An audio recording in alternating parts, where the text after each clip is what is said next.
नमस्कार, आप देख रहे हैं क्लीन न्यूज यूपी। आपके साथ मैं हूं राशि।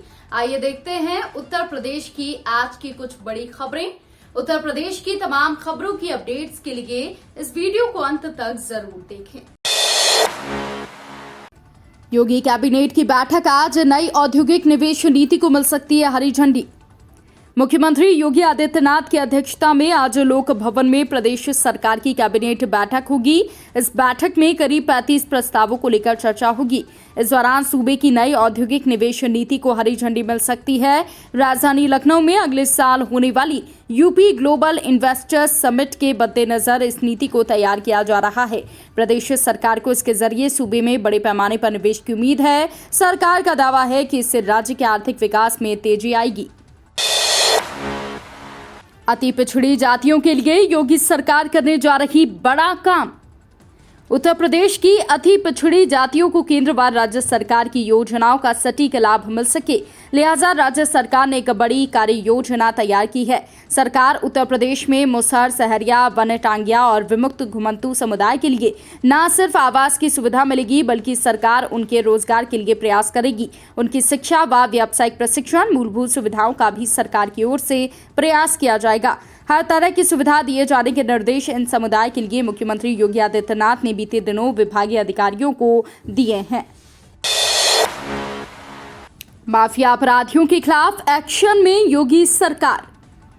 उत्तर प्रदेश की योगी सरकार का माफिया और अपराधियों के खिलाफ एक्शन लगातार जारी है। संगम नगरी प्रयागराज में साल अब तक माफियाओं और अपराधियों के खिलाफ अपराध से अर्जित 210 करोड़ की अवैध संपत्तियों को कुर्क करने की कार्रवाई की गई है। इसके साथ ही अन्य माफियाओं और अपराधियों की संपत्ति को चिन्हित किया जा रहा है। चिन्हीकरण के बाद इन संपत्तियों के खिलाफ कुर्की की कार्यवाही की जाएगी।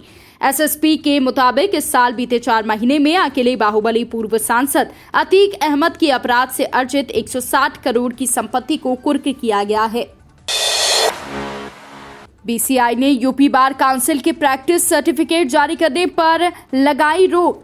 बार काउंसिल ऑफ इंडिया की जनरल काउंसिल ने 30 अक्टूबर की बैठक में 18 सितंबर के पत्र पर मद संख्या 267/2022 के तहत विचार किया। इसमें अजेंदर सांगवान बनाम अजेंदर सांगवान के नाम से ट्रांसफर केस 126/215 में सर्वोच्च न्यायालय के लंबित समक्ष सत्यापन का मामला अभी लंबित है। बार काउंसिल ऑफ दिल्ली व एएनआर व परिषद ने पहले ही संकल्प कर लिया है कि कुछ संशोधन की आवश्यकता है। इसके लिए सर्वोच्च न्यायालय की अनुमति आवश्यक है। एक बार सर्वोच्च न्यायालय के द्वारा अनुमति दिए जाने के बाद सत्यापन की प्रक्रिया को शुरू कर दिया जाएगा।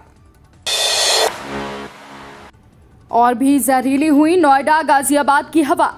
नवंबर शुरू हो चुका है, सर्दी भी हल्के हल्के अपना एहसास कराने लगी है। हालांकि यूपी में प्रदूषण के साथ कोहरे ने भी दस्तक देनी शुरू कर दी है।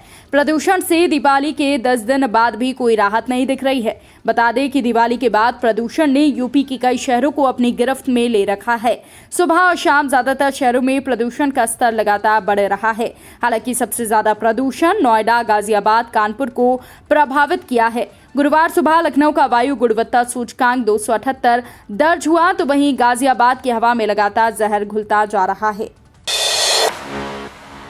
3 पालियों में रात दिन चलेगा सड़कों को गड्ढा मुक्त करने का अभियान।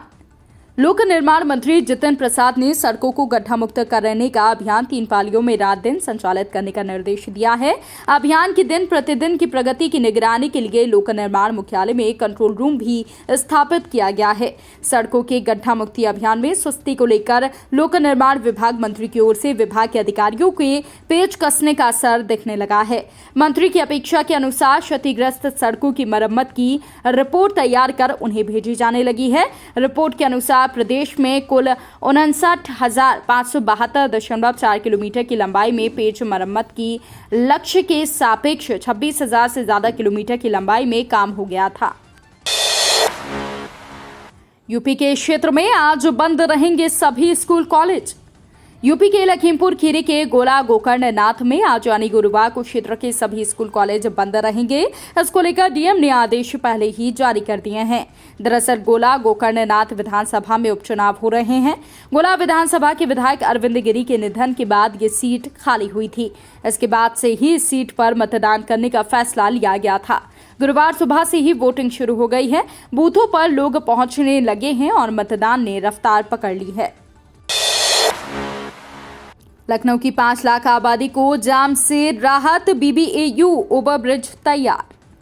लखनऊ में शहीद पथ किनारे निर्माणाधीन BBAU ओवरब्रिज बनकर तैयार हो गया है। रेलवे ने क्रॉसिंग पर गर्डर लॉन्चिंग का काम पूरा कर दिया है। सेतु निगम पेंटिंग और स्ट्रीट लाइट साइन बोर्ड लगाने का काम कर रहा है। निर्माण लंबे समय से बंद था। ओवरब्रिज बनने से बंगला बाजार, आशियाना, मानसरोवर नगर सहित आसपास की 5 लाख की आबादी को ट्रैफिक जाम से मुक्ति मिलेगी। 2 महीने तक गर्डर लॉन्चिंग का काम ठप हो गया था। सेतु निगम ने फरवरी 2021 में आलमनगर उतरेठिया रेलवे क्रॉसिंग पर ओवरब्रिज का निर्माण शुरू किया गया, जिसे अप्रैल 2022 में बना दिया गया। रेलवे को क्रेन न मिलने से लगभग 2 महीने तक गर्डर लॉन्चिंग का काम ठप हो गया था। सरकारी अस्पतालों में दूर होगी विशेषज्ञ डॉक्टरों की कमी, 2383 पदों पर होंगी भर्तियां। प्रदेश के सरकारी अस्पतालों में विशेषज्ञ डॉक्टरों की कमी आने वाले दिनों में दूर हो जाएगी। जिला स्तरीय अस्पतालों से लेकर सामुदायिक स्वास्थ्य केंद्रों और प्राथमिक स्वास्थ्य केंद्रों में भी विशेषज्ञ चिकित्सकों की तैनाती हो सकेगी। इसके लिए स्वास्थ्य विभाग में बड़े पैमाने पर डॉक्टर्स की भर्ती की जाएगी। विभाग की ओर से 2383 विशेषज्ञ चिकित्सकों की भर्ती के लिए अभियाचन लोक सेवा आयोग को भेज दिया गया है। ठंडी हवाओं से गिरेगा यूपी में तापमान। आज उत्तर प्रदेश में ठंडी हवा का दौर शुरू हो गया है, जिससे अब तापमान में कमी आएगी। ठंड का प्रकोप तेजी से बढ़ेगा। प्रदेश में अब ठंड ने दस्तक देनी शुरू कर दी है। हालांकि कुछ जिलों में वायु गुणवत्ता सूचकांक काफी खतरनाक स्थिति में है। जिन जिलों में वायु प्रदूषण है वो उत्तर प्रदेश के NCR के जिले हैं। आज प्रदेश के अधिकांश जिलों में मौसम साफ रहेगा। हालांकि सुबह और शाम को ठंडी हवाओं का दौर अब तापमान को प्रभावित करेगा। आने वाले दिनों में पूर्वांचल में ठंड और कोहरा अपनी उपस्थिति दर्ज कराने लगेगा। उत्तर प्रदेश की खबरों में फिलहाल इतना ही। उत्तर प्रदेश की अन्य खबरों की अपडेट्स के लिए आप जुड़े रहिए क्लीन न्यूज के साथ। नमस्कार।